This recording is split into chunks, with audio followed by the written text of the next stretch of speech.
ធ្លាក់សដែលមានការបង្ករោគទៅប្រដាប់បន្តពូជហើយឆ្លងតាមការរួមភេទ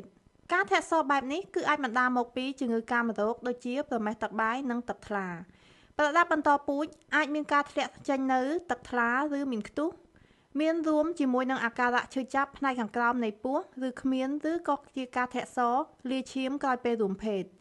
ជាទូទៅជំងឺប្រមេះទឹកបាយមិនសូវស្ដែងចេញជាមេរោគសញ្ញាទេចំណែកប្រមេះទឹកថ្លាវិញអាចមានរោគសញ្ញាប្រហែល 30% នៅលើរាងកាយស្ត្រីប្រសិនបើពុកម៉ែបងប្អូនកាត់ជំងឺធ្លាក់សរ៉ាំរ៉ៃសូមកុំបារម្ភសូមរៀបថ្នាំលាបសើស្បែកចំប៉ីពីព្យាបាលពីខាងក្រៅដូចជារោលកន្ទួលរមាស់ផ្សិតពងបែកសេមាន់ជួយផ្ដល់សំណើមឡើងវិញយ៉ាងឆាប់រហ័សនិងផឹកចំប៉ីពីព្យាបាលគៀទម្លាក់មេរោគធ្លាក់សរផ្សិតរមាស់ពីខាងក្នុងនិងព្យាបាលកុំឲ្យមានកើតមេរោគនេះជាបន្តទៀតប្រសិទ្ធភាពមើលឃើញប្រាចាប់ពី3ថ្ងៃឡើងទៅចំប៉ីពីពុកម៉ែបងប្អូននឹងបាត់រមាស់បាត់កាហាយបាត់ធ្លាក់សរបាត់ជំងឺកាមរោគជាដាច់ 100% ទំនាក់ទំនងលេខទូរស័ព្ទឬប្រអប់សារដើម្បីទទួលបានការប្រឹក្សាយោបល់បន្ថែមពីជំងឺធ្លាក់សរនិងវិធីព្យាបាលដោយឱសថបុរាណចំប៉ីពីទំនាក់ទំនងពេកឱសថព្យាបាលផ្សិតធ្លាក់សររមាស់ឬពេកឱសថបុរាណចំប៉ីពីទូរស័ព្ទ016 48 7000 068 79 7000 098 65 8 ចាសសូមអរគុណ